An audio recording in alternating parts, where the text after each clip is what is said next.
բացման խոսք, գիտեմ, որ ձեր հանդիպումների նշանակալի մասը եւ ինտերվյուների նշանակալի մասը քաղաքական իրավիճակի հետ է կապված, քաղաքական process-ների հետ է կապված, բայց այսօր ուզում եմ կենտրոնանանք այն բաների վրա, թե որոնք են ազդելու մարդկանց կյանքի փոփոխության վրա, ամեն մարդու հետաքրքրության, ամեն մարդու կյանքի փոփոխության վրա,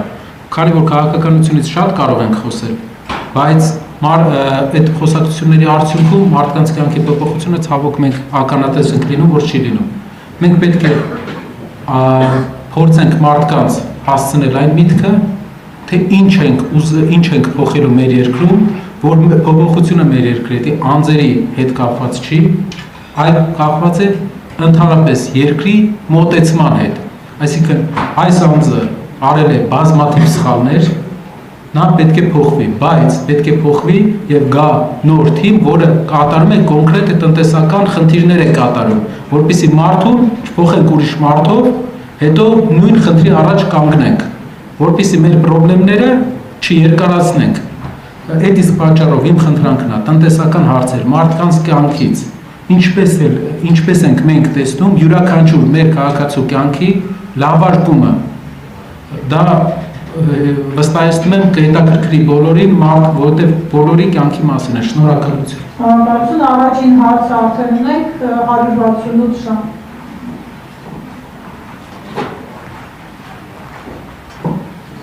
Սարե Գիրանյան, պարոն Կարապետյան, ինչպես ասացիք,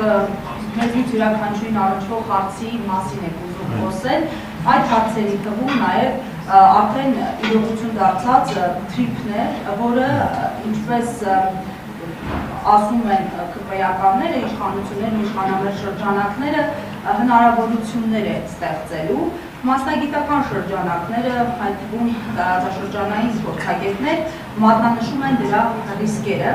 Ձեզ համար թրիփը հնարավորություն է թե ռիսկ եւ ինչպես եք պատրաստվում հարաբերվել այս իրողության հետ։ Արդյոք թրիփով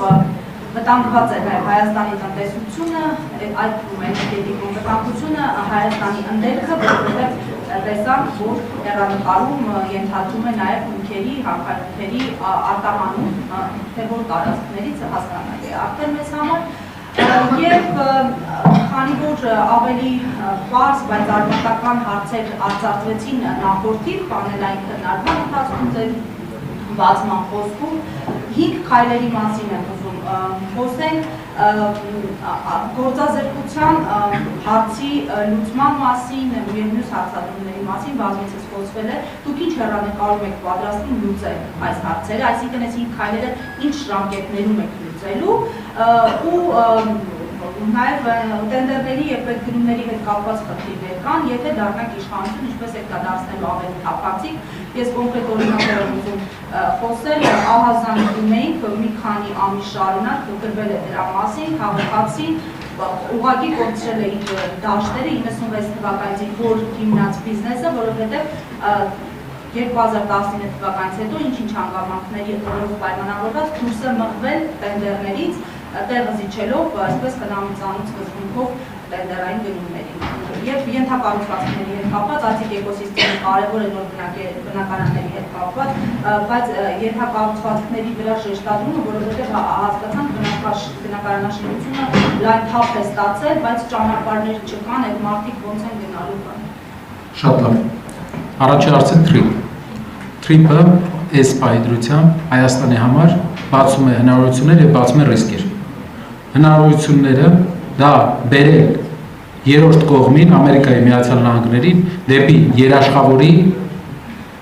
մակարդակ։ Թրիփում պայմանավորվածության մեջ Ամերիկայի Միացյալ Նահանգները հանդիսանում են որպես ՎԿ։ Մեր արտաքին քաղաքական ընդհանուր տեսլականը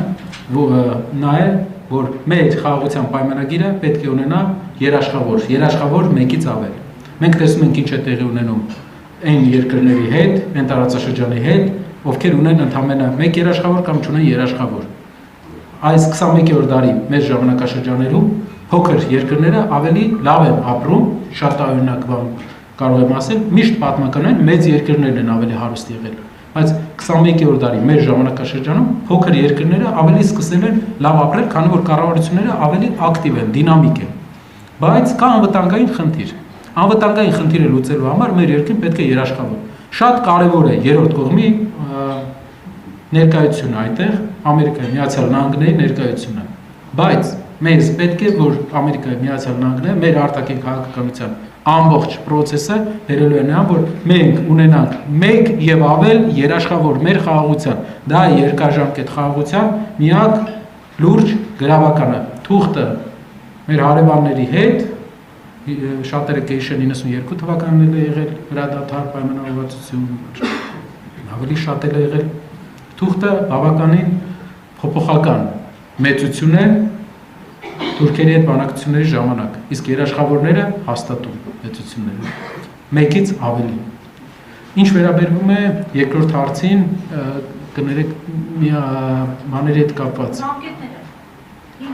5 քայլերի ժամկետները։ 5 քայլերը տեղի են ունենալու 5 տարվա ընթացքում, այսինքն մի ազգային ժողովի process-ի, մի ազգային ժողովի 5-ամյա process-ի ժամանակ։ Դա հաշվի առնելով ես ուզում եմ մի նկատառում անել։ Առաջի տարին իշխանության փոփոխության լինելու է այս process-ների պատրաստման տարի։ Երկրորդ տարվանից զգացվելու է լուրջ փոփոխություններ, երրորդ տարվանից մենք առերեսվելու ենք պտուղների հետ։ Լինելու են հարյուրավոր ներդրումային ծրագրերի մշակում, էկոնոմիկայի նախարարությունը ուղղակի ամեն շրջանի համար Հայաստանի ներդրումային ծրագիր է մշակելու եւ ներդրողներ պետական աջակցություն դրսի ֆինանսավորում համակցությամբ երկիր մտնելու է աննախադեպ քանակի ներդրման միջոց, որը մինչև այս խոստվածի պես չի, որ մտնելու է։ Մենք ցույց տվեցինք ճանապարհը, մենք ցույց տվեցինք չինական արտահանման ընկերության 70% ֆինանսավորումը, այսինքն չինական արտահանման ընկերությունը արտոնված վարկ է տրամադրում 70%, 30%-ից 15%-ը մեր պրոյեկտների տրամադրելու է Հայաստանի կառավարությունը, 15%-ը ներդրողը։ Հայաստանի բոլոր ներդրողները, աշխարհի բոլոր ներդրողները հերթ են կանգնելու, որպեսզի 15% ներդրում անելու պարագայում ունենան մեծ տնտեսական միավորներ։ Հայաստանն էլ շահելու է հարկերով։ 5 տարի քայլերի հաջորդականությունը, անշարժ գույքի ուղղությամբ, իսկ հարկերի ուղղությամբ առաջի տարում 6 ամսվա կտրվածքով առաջին իսկ բյուջեի պլանավորման ժամանակ փոքր բիզնեսի հարկերը 0 անալու են։ Շնորհակալություն, հաջորդը հրապարակ այդ կողմում կախ